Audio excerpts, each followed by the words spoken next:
ஒவ்வொரு நாளும் Koyambedu bus ஸ்டாண்ட்லயும் central ரயில் நிலையத்திலும் வேலை தேடி சென்னைக்கு வர்ற இளைஞர்களை பார்க்க முடியும். இந்த இளைஞர்கள் சென்னை தங்களுக்கு ஒளிமயமான எதிர்காலத்தை தரும்னு வீடு குடும்பம்னு செட்டில் ஆகிரலான்னு பெரிய நம்பிக்கையோட தான் வர்றாங்க. அப்படி வர்றவங்க தொடக்கத்துல நண்பர்களை அண்டி இருந்தாலும் பின்னாட்கள்ல வாடகைக்கோ சொந்தமாவோ தனியா குடிப்போக நினைக்கிறாங்க. அதுக்கு ரியல் எஸ்டேட் நிறுவனங்களையோ வீடு புரோக்கர்களையோ தான் நம்ப வேண்டி இருக்கு. முன்னாடி வர கஸ்டமர்லாம் வீடு பெருசாக இருக்கா, தண்ணி வசதி இருக்கான்னு கேட்பாங்க. அதுக்கேற்ற மாதிரி ரெடி பண்ணி கொடுத்துருவாங்க. இப்போ ஆனால் ஒரு கஸ்டமர் வீட்டில் தண்ணி அவங்க தண்ணி வீட்டுக்குள்ளே ஃப்ரிட்ஜு வாஷிங் மிஷின்லாம் ரிப்பேர் ஆகிடுதில்ல, அவங்க என்னை திட்டினாங்க. எங்களை முன்னாடியே கேட்கல, மழை பெஞ்சா வெள்ளம் வருமா, எங்கள் வீட்டில் தண்ணி நிற்குமான்னு கேட்டாங்க. அதனால் எங்களுக்கு கேட்கல, நாங்களும் சொல்லலை. இப்போ வர கஸ்டமர்களுக்கெல்லாம் நாங்கள் தண்ணி வராதை விட ஃபர்ஸ்ட் ஃப்ளோர் செகண்ட் ஃப்ளோரில் பார்த்து வீடு ரெடி பண்ணி கொடுக்குறோங்க. குடியிருக்க குறைவான விலையில வீடு கிடைச்சிட்டா போதும்னு விலை மதிப்பில்லாத தங்களோட உழைப்பை கொட்டி தங்களை நம்பி வர்ற இந்த மக்களுக்கு வழிகாட்டுறதுக்கு அரசாங்க தரப்புல எந்த நிறுவனமும் கிடையாது. இப்போதைக்கு நான் வீடு பார்த்துன்னு இருக்கிறேன்னா ஃபர்ஸ்டோ செகண்டோ தண்ணி வராத அளவுக்கு நான் பார்த்துட்டு இருக்கிறேன். அது வாடகை அதிகமாக சொல்லதுனால நம்மளுக்கு அந்த அளவு கொடுக்க முடியாது. Lake view apartment, C view apartment, இது வீடுகளை பொறுத்த வரைக்கும் பிரபலமான சொற்கள். சுனாமிக்கு பிறகு சி வியூ அபார்ட்மெண்ட் மேல மக்களுக்கு கொஞ்சம் பயம் உருவாகித்தான் இருந்தது. இப்போ லேக் வியூ அபார்ட்மெண்ட் மேல அதே மாதிரியான பயம் உருவாகி இருக்கும். இதனால வீடு விலைகளும் குறைஞ்சிட்டதா வீடு புரோக்கர்கள் கவலைப்படுறாங்க. ஒரு ஃப்ளாட் ரொம்ப ரேராக புக் பண்ணாங்க. அந்த அம்மா புக் பண்ணிவிட்டு அவங்க என்ன சொன்னாங்கன்னாக்கா, இந்த தண்ணி பற்றி பேச்சு வரும்போது அவங்க சொன்னாங்க, என்ன சார் சைதாப்பேட்டையிலே தண்ணி இருக்குது, தண்ணி இல்லாத இடம் சென்னையில் என்ன இருக்குது, அதனால் ஐ டோன்ட் ஃபீல்ன்ற மாதிரி அவங்க ஒரு ஸ்போர்ட்டிவ் எடுத்துட்டாங்க. அதனால் அந்த மாதிரி ஒரு ஸ்ட்ரே கேசஸ் இருக்குது, ஸ்போர்ட்டிவ் எடுத்துக்கவங்களும் இருக்காங்க. பட் இந்த உங்கள் வீட்டுக்குள்ளே தண்ணி வந்தால் உங்கள் மனநிலை எப்படி இருக்கும், நம்ம அப்படி தான் பார்க்கணும். இப்போ என் வீடுகள் தண்ணி வந்துச்சுனாக்கா நான் அந்த வீடு பார்க்கும்போதே ஒரு அச்சம் இருக்கும். நிச்சயமாக நம்ம வெளியிலேருந்து பேசலாம், இது என்ன வந்துருச்சு போயிடுச்சு திரும்பலாம் வராது, அந்த ஒரு ஸ்டிக்மா அது அட்டாச் ஆயிருக்கு. 50 லட்சம் 2 கோடின்னு விலை போன வீடுகள் பலதும் வெள்ளத்துல மூழ்கி போச்சு. இப்போ வீடுகளோட விலை குறைஞ்சிருந்தாலும் நகரத்தோட அவசரமான வாழ்க்கை, மக்கள் தொகை பெருக்கமும் திரும்பவும் பழையபடி நீர்நிலைகள்ல இருக்கிற வீடுகள்ல மக்கள் குடியேறுவதை தடுக்க முடியுமாங்கிற கேள்வி எழுது.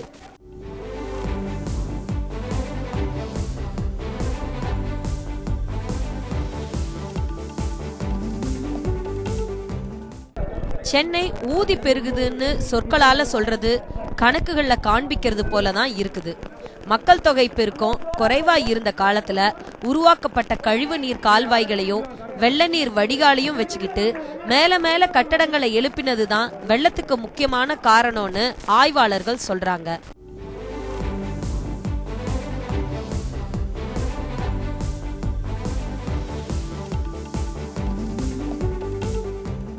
இப்படி கழிவுகளை தங்கு தடையின்றி ஆறுகள் கேள்வி கேட்காதுங்கிற எண்ணத்துல தொடர்ந்து கலந்துகிட்டே இருந்தோம். நம்ம வீட்டு குப்பை நம்ம வீட்டை தாண்டிட்டா போதுங்கிற சிந்தனையில குப்பைகளை கொண்டு நீர்வழி தடங்களை ஆக்கிரமிச்சோம்.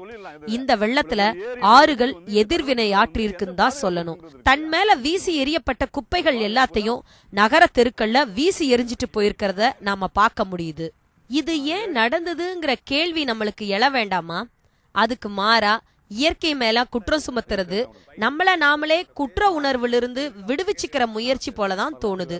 அந்த எண்ண ஓட்டத்தோட விளைவுதான் செம்பரம்பாக்கம் ஏரி மேல ஒருவித பய உணர்வை பலருக்கும் இப்ப ஏற்படுத்தி இருக்கு.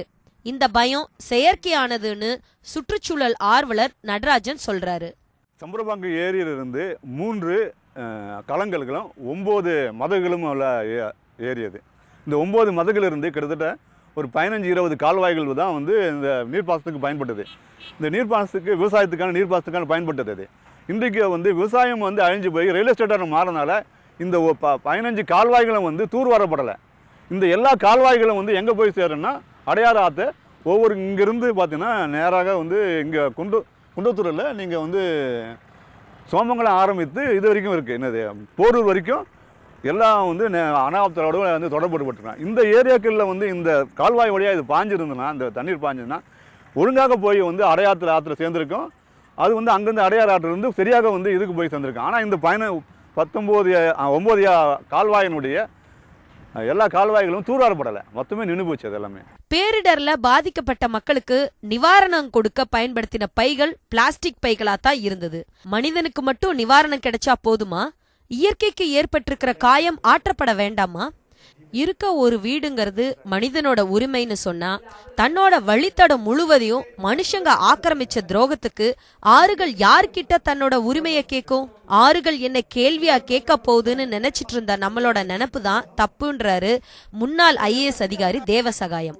இப்போ கிராமங்கள்லேருந்து நகரத்துக்கு வராங்க, பல காரியங்களுக்காக வராங்க. அதாவது படிக்கிறதுக்கு வராங்க, வேலைக்கு வராங்க, ஹெல்த்து இதுக்கு வராங்க, பல இதுகளுக்காக வராங்க. நகரம் வளர்த்தான் செய்யும். ஆனால் வளரும் போது கட்டடங்கள் தேவை தான். பல விதமான கட்டடங்கள் தேவை. தொழிற்சாலைகள் தேவை, கமர்ஷியல் பில்டிங்ஸ் தேவை, ஆஃபீஸ் பில்டிங் தேவை, ரெசிடென்ஷியல் பில்டிங் தேவை, எல்லாமே தேவை தான். ஆனால் அந்த தேவையை நீங்கள் இயற்கைக்கு ஏற்பாடாக பண்ணணும், இயற்கைக்கு உயர்ந்ததாக பண்ணணும். இயற்கைக்கு உரிமை உண்டான்னு கேட்டா நம்மள பெரும்பாலானவங்க உண்டுன்னு தான் சொல்லுவோம், யாரும் மறுக்க மாட்டோம். ஆனா இயற்கையை ஜெயிக்கிறது தான் வளர்ச்சின்னு நினைக்கிறோம். GDPயை மட்டும்தான் கணக்குல எடுத்துக்கிறோம்.